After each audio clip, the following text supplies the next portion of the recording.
Welcome, friends, to Crazy Women Country, where women's voices matter. We bring you the greatest female voices in the music industry, from the artists, songwriters, and producers, to managers and executives, and all the women who make the music industry what it is today. Thank you for joining us.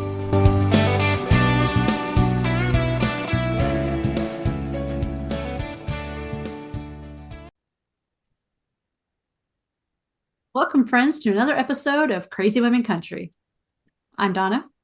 I'm Paula, and today we have Rebecca Richards with us. How are you doing?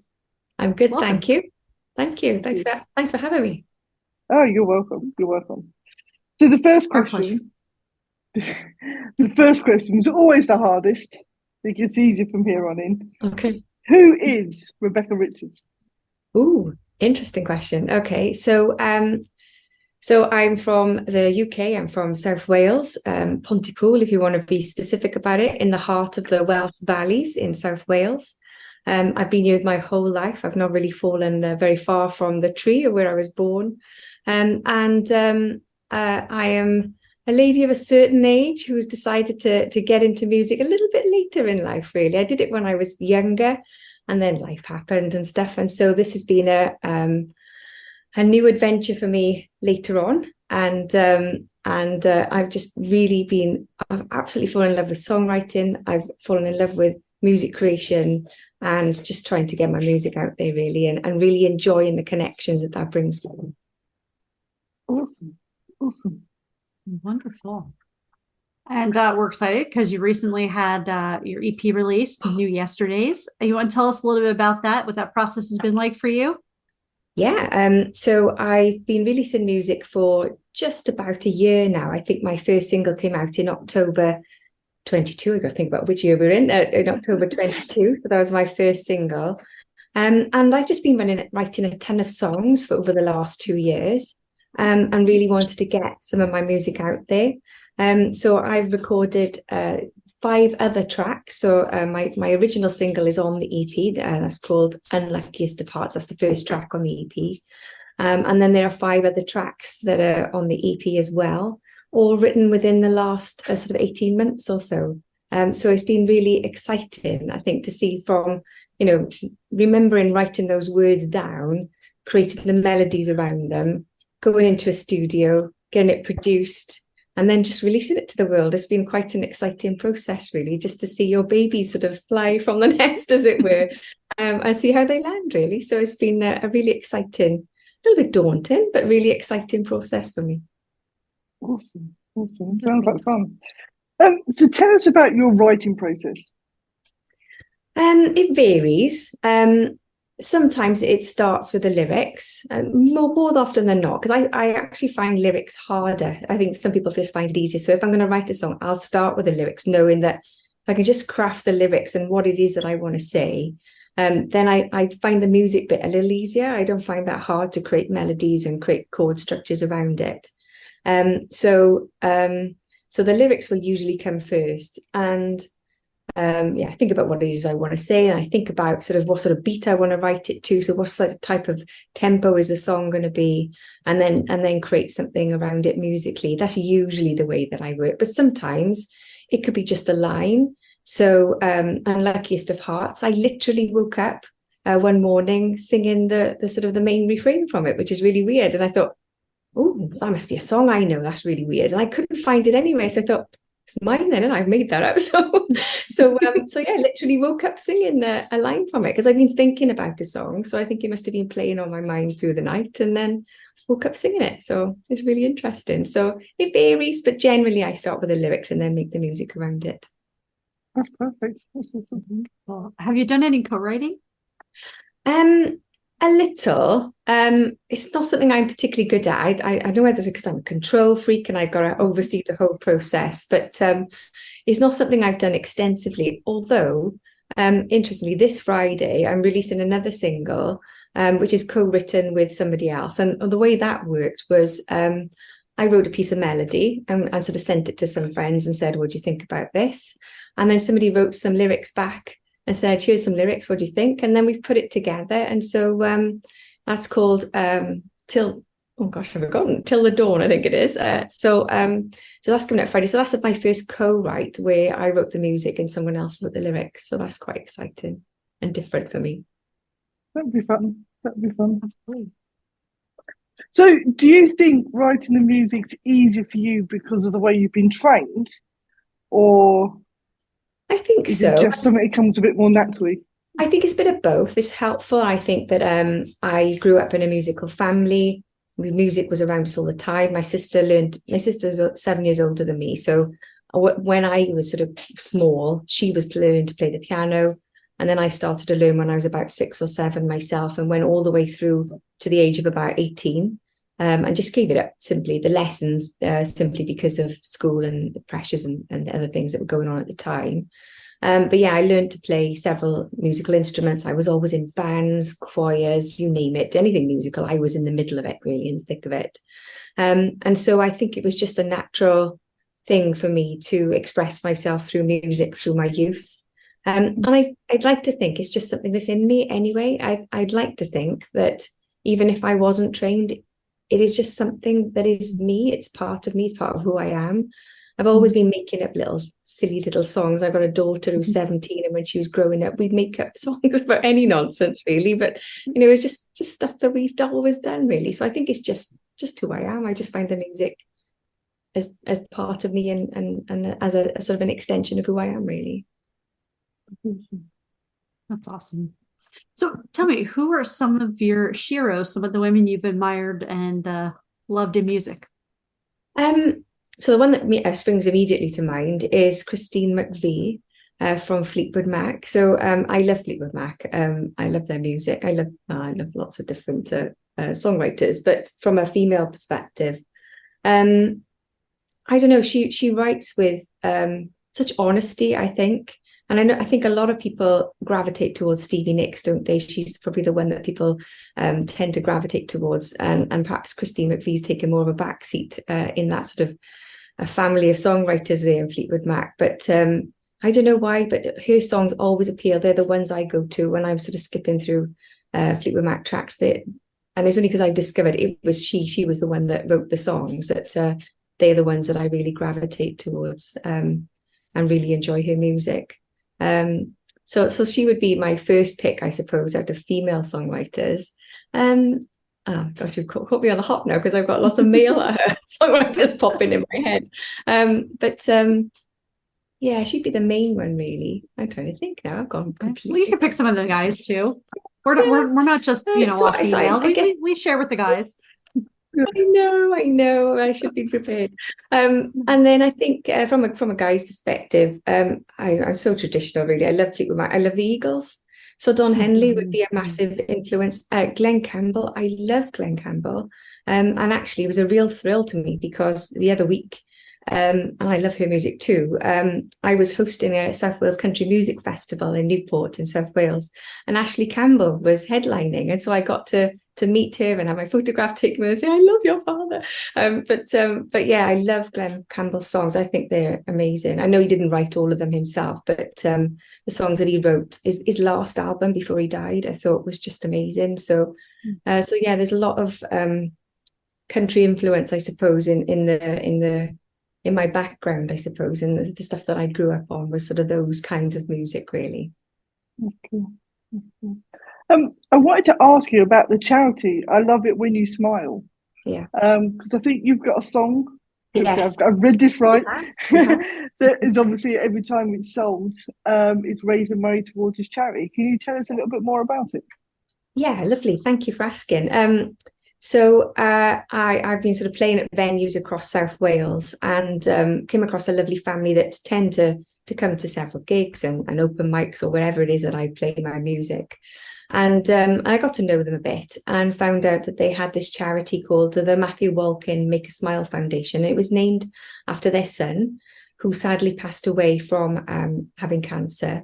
But while he was treated for cancer in South Wales, his sort of thought was that, the doctors and nurses look after the body, but there's nobody looking after you as an individual, and and how do you keep your mind occupied when you're coming to terms with that awful illness, really.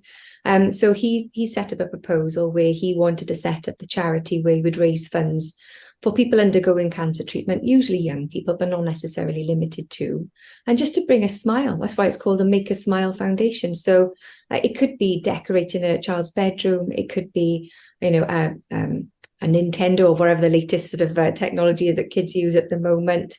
Or it could be just a sitting room in a hospital to make life a little bit more comfortable for relatives that they're visiting. Yeah. Just anything to make it a little bit easier for those people who are undergoing the treatment. And they've done some wonderful work for families across South Wales. And I just thought I wanted to help in some way. And they're already pretty successful, but I just wanted to contribute because I think they do an amazing job. So I approached them and said, look, I've got a song called I Love It When You Smile. I wrote it in the pandemic when I was missing everyone, and was just trying to say, I love you, I miss you, I miss your smile, was just the sentiment of the song. And asked if they would be happy for me to release it on their behalf. And they said yes. I played the song to them and they loved it. So I've released that as a single it was a year ago now, in December last year. And yes, every time it gets streamed or purchased through Bandcamp or from a website, then the money is just donated to that charity. It's wonderful. Awesome. That's a great job. Yeah, definitely. Yeah. That's where I work in my daytime world. I work on the back end of oncology care. So, okay, right, yeah, tough job, I'm sure. Definitely. So that is a great foundation. Yeah, go ahead. I say it takes a strong person to work in that field. It really does. Yeah. So, to continue on the positive note of smiling and trying to make things better for others, would you like to do the 13 crazy questions? Okay, I don't know if I'm ready for this, but then we'll give it a go. There's no right or wrong answer. And I can promise you we will not get arrested today. Okay. Maybe tomorrow, but not today. That should be our tagline, yeah. I might have to turn that into the tagline. I think so, yeah. Okay. Are you ready for this? They're fun, they're easy, they're great. Everybody loves it. So it's cool. Okay, so what is your favorite type of transport? Oh, it's probably controversial. Flying. I love flying. I love to explore new countries. It's not very green, is it? But I love getting on a plane and going somewhere. So yeah, flying. I like that. Oh, wonderful. Finish this line. Today, my favorite song is.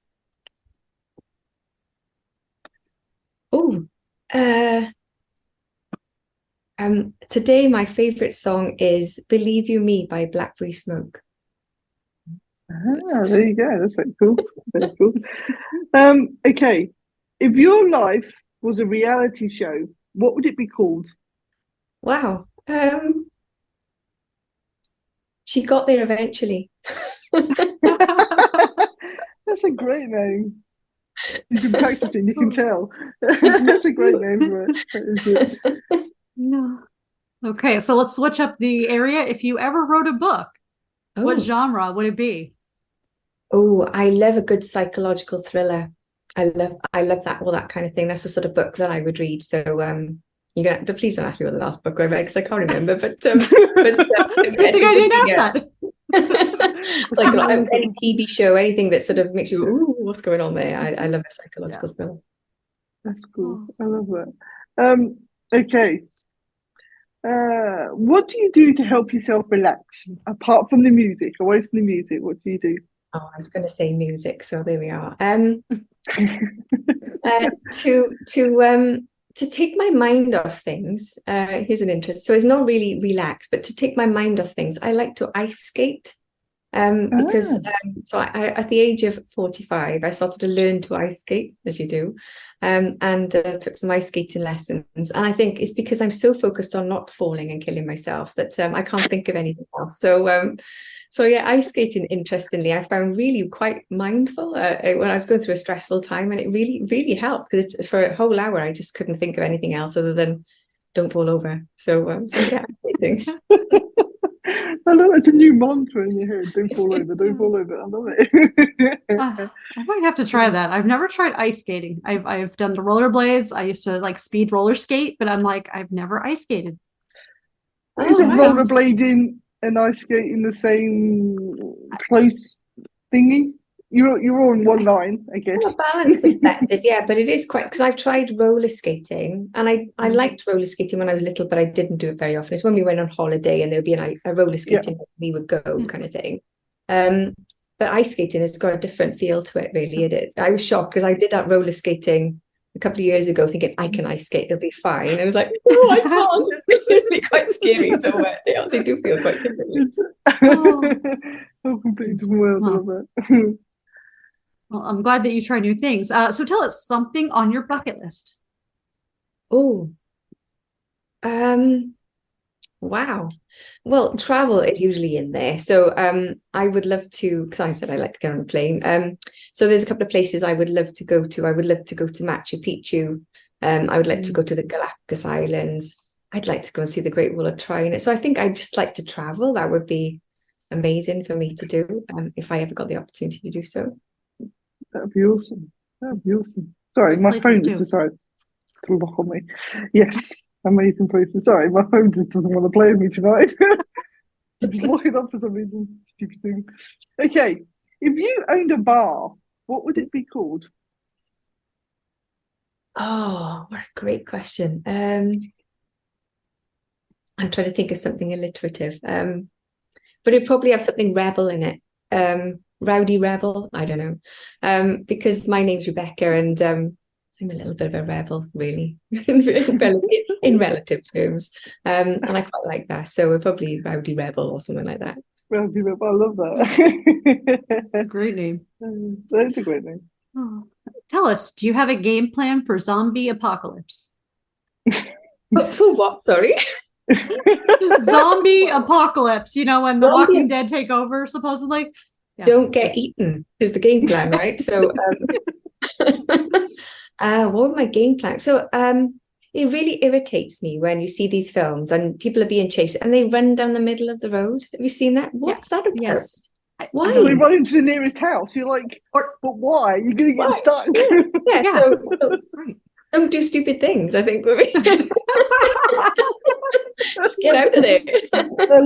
Maybe we should write a horror movie because they just they make too many mistakes every time. They make the same mistakes over and over again. And you want to say, haven't you seen the movie about this? Don't run in the middle of the road. What are you doing? and don't trip over nothing either. That's a good one too. Like every time they trip, like there's nothing and they're tripping. I'm like, how are you tripping? Like, I mean, I know I trip over my own feet sometimes, but all the time, every time, I'm like, no, this can't happen all the time. It's not right. It's not right. Oh, I love it. Okay, what scares you the most? Apart from failure, like, is there an animal? Spiders. I hate them. It's a real phobia, and I hate that I've got the phobia. It really irritates me. I'm quite cross with myself.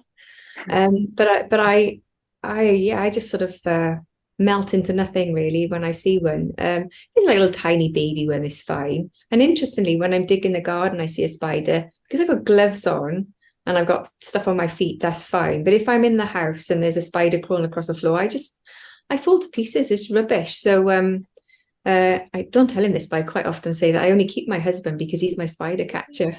I love it.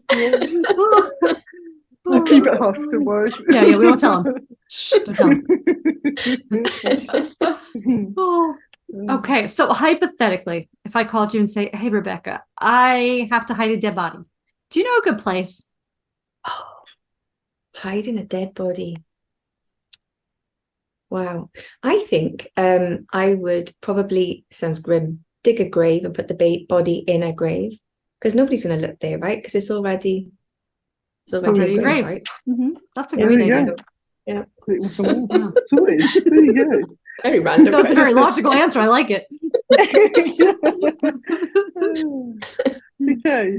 What was your first ever job? My first ever job was working in a chemist. So I guess in the States you call it a drugstore. So we so I had to stack shelves in a chemist. It was a little independent shop, and it was run by the owners. And I used to put price. So this is how long ago it was. I did. Do you remember what they might still have? The guns. The guns. I loved doing that. I said you'd have to you'd have to switch the dials around and put what the price was, and then just put the gun on all of that. And I was shooting people and things. So yeah, I quite like that. So stacking shelves, serving customers. Never handled the drug side of things, but in terms of the general sort of store stuff, then yeah, I love that. Start putting price tags on your fellow workers. Yeah, that's always good. definitely. Yeah. It'd be sniggering because I was only 16, 17 going, putting price tags on the back of people and just, you're worth 5 or whatever.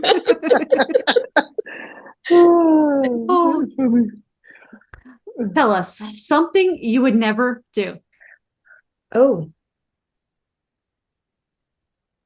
See, I say never say never. You never know, do you? So what would I never do? I'd like to think I'd never kill someone. But never say never. Not intentionally, anyway. Not intentionally, yeah. Yeah, and what would I do? Yeah, it would be fairly extreme. I do think you could try most things as long as it's within reason. I try to keep an open mind about things, but yeah, murdering someone would be pretty bad. So maybe that one. So never intentionally murdering someone. That's a good answer. I like that. Yeah, that's good. So if it murders anyone, it wasn't intentionally done. Yeah, it's an accident. It's an accident. Yeah. They ran into the knife. I swear. I did. Yeah. We're really morbid today. I'm sorry. And then I'd know where to hide the body, wouldn't I? Right. So yeah, there you go. See? It's all planned. It's all sorted. We're done. Okay. If you were an animal, what would you be? Oh. I think I'd like to be a bird.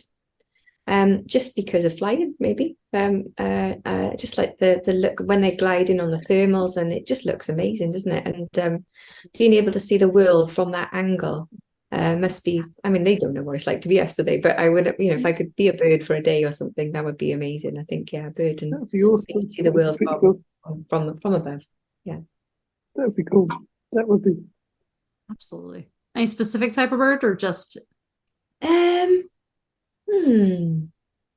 was going to say hawk, only because they are kind of predators, right? But they survive, and so I don't really love the fact that they kill other animals. But yeah, that's something that can soar and get to great speed. So flying at speed, I think, would be a lot of fun. That would be cool. That would be awesome. So tell us, what does 2024 look like for you? New music, more writing?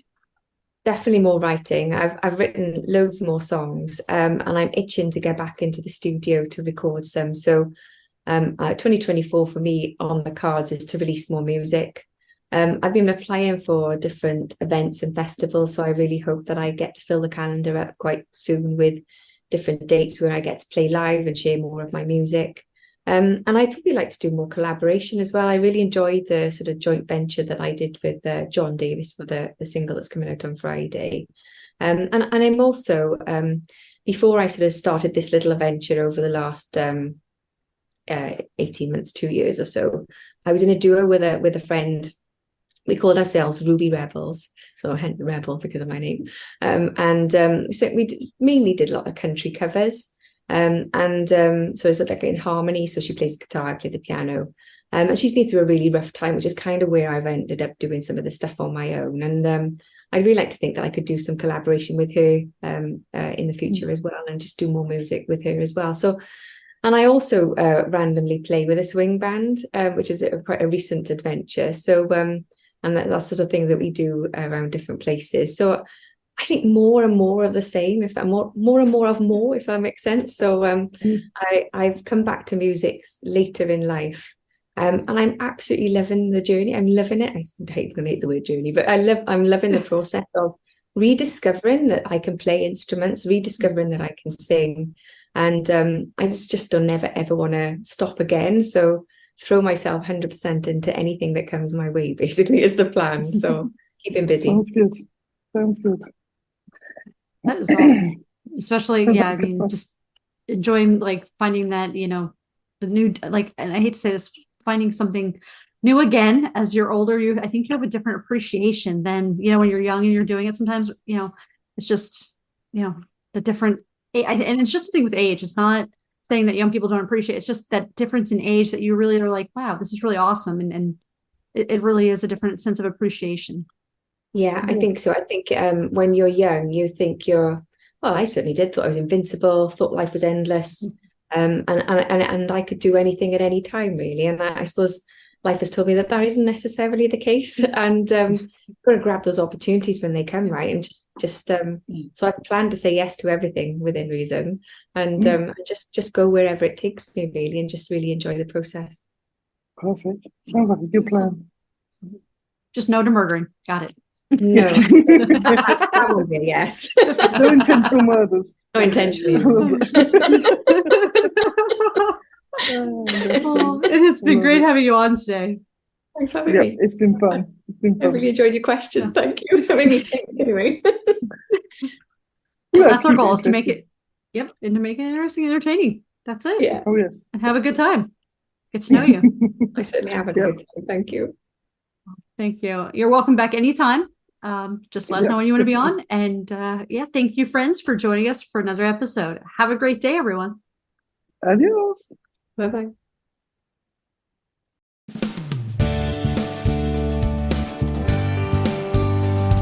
If you enjoyed today's episode of Crazy Women Country, don't forget to give us a thumbs up. Be sure to click the subscribe button for new interviews weekly. And thank you, friends, for joining us today on Crazy Women Country, where women's voices matter.